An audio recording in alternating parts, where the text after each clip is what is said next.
Hey guys, it's Kevin again, and in this video I'm going to give my opinion on the episode of Once Upon a Time Tonight, Season 3, Episode 3, Quite a Common Fairy.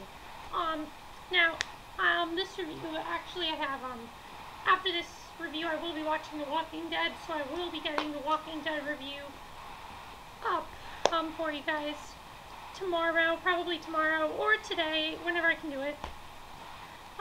Probably not today, probably tomorrow though, but, let's just get to this review. First of all, this episode I thought was pretty good. It did have a few problems with it. I did enjoy it, but I didn't enjoy it as much as last week. I definitely did enjoy this episode. There's a lot of interesting twists and turns going on this episode.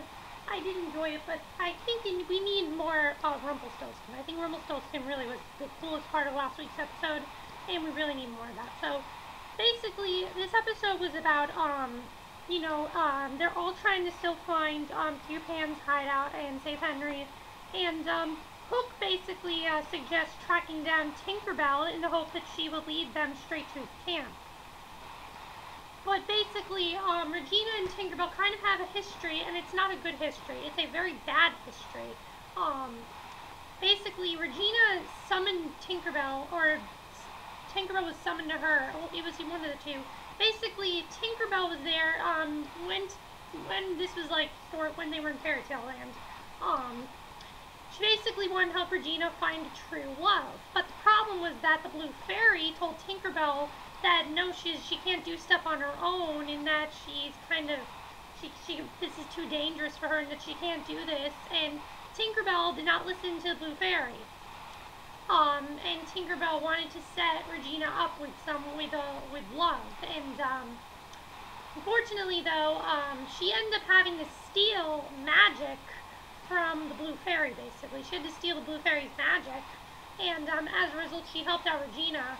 But Regina really wasn't very exactly nice to her, and Tinkerbell ended up out of a job. So that's what happened with Regina and Tinkerbell. They do not have a good history at all, and it's not good what happened with Tinkerbell.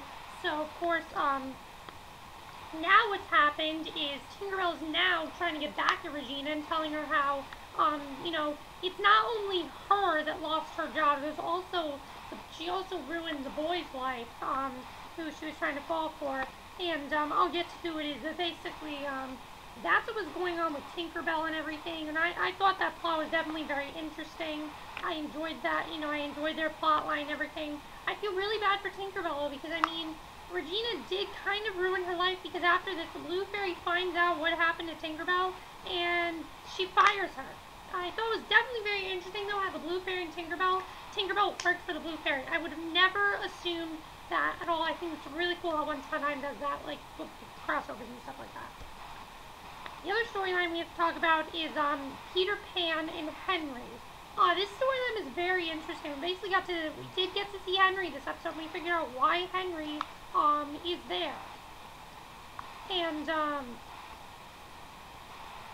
basically the main reason why Henry was the main reason why Henry is there is because they feel, or at least Peter Pan is telling him this, they feel that he can save magic. But I'm kind of thinking, what?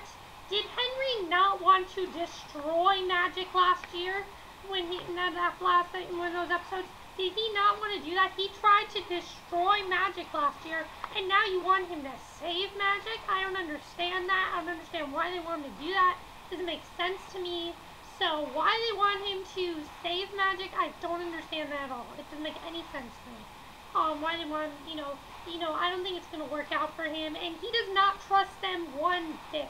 He doesn't trust them, and, but then he sees this photograph of him, like this picture of him that Peter Pan had drawn. This could have been from Peter Pan. They could have just drawn it, but he starts to wonder, are they actually telling the truth? Have they actually been watching him? And, it's definitely going to be very interesting to see what happens there, and I really like that storyline. I thought it was pretty cool.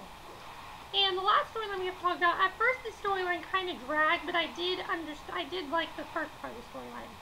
Basically, Neil has this, Baelfire has this plan to transport him to Emma, but it basically involves using one of Robin Hood's most precious possessions, which basically is Pan's shadow.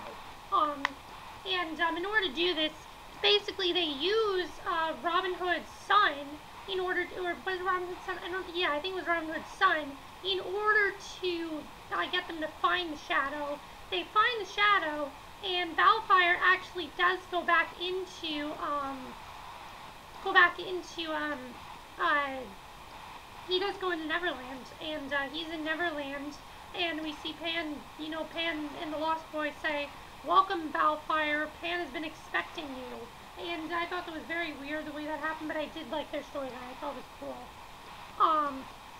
Speaking of Robin Hood, there was something very interesting that happened with Robin Hood. We find out that Robin Hood was actually the person that Tinkerbell wanted Regina to get together with. So we see this tattoo, and it's Robin Hood. So Tinkerbell wanted Robin Hood and Regina to get together. So I think that's going to be very interesting to see what happens there. So the other part of this storyline had to do with Mulan wanting to help them still also trying to get back to Storybrooke, and Mulan was helping them out. Robin Hood kind of encouraged Mulan, though, because as we know, Mulan has this very deep attraction for Philip, and basically before anything happens, she sees Aurora, and Aurora has some wonderful news, and that news is that she is actually pregnant with Philip, her and Philip are going to have a baby. She's pregnant. And this really, Mulan acts happy, but really she's heartbroken over this. And she's really upset over this. So I hope this ends up, a good thing. I don't think it's going to be a good thing. I think she's probably going to be very, very upset over this. And we're going to have to see what else happens there. But, yeah, that was basically the episode. Overall, I quite enjoyed this episode. I thought it was a good episode. Was it as good as last week's? No, I did not think it was as good. I did enjoy the episode. I liked the Tinkerbell stuff. I really liked how Tinkerbell and the Blue Fairy were connected. I liked the Baelfire stuff. I liked the Mulan and Aurora stuff. I am going to tell you guys, though, that the Baelfire plot really did drag. It really did drag. I think the best parts were once Baelfire got to Neverland, and then when Mulan and Aurora. I think that was the best part of that plot, but the rest of the plot was very draggy-ish, very draggy, and I wasn't really enjoying that plot until that part. Once we got to that part, though, I was enjoying that plot, and I didn't enjoy that plot once we got to that part. But for most of the episode, I wasn't really enjoying that plot. I feel like it could have been cut out, and it didn't really belong in this episode. But overall, I did enjoy it. Let me know what you guys thought of this episode. Peter Pan and the Lost Boys, are they telling the truth to Henry? Have they really been waiting for him? Or is it just a trick for Pan? Regina and Robin Hood, do you think they're going to somehow get together because Tinkerbell wants them together? Tinkerbell and Regina, do you think they're going to solve their differences? Oh, one more thing, guys. One more thing. Mary Margaret and David. David has this you know how David is hurt and everything? He's not telling Mary Margaret that it was poison that he was cut with. We basically find out it was poison that he was cut with, and he doesn't tell Mary Margaret about it because he's happy at the time. He doesn't really want to tell her that he's dying. So that's also going on. So that's it for this review. Hope you enjoyed it. I'm going to go watch The Walking Dead now, guys, and I'll see you guys for the next video. Okay, bye.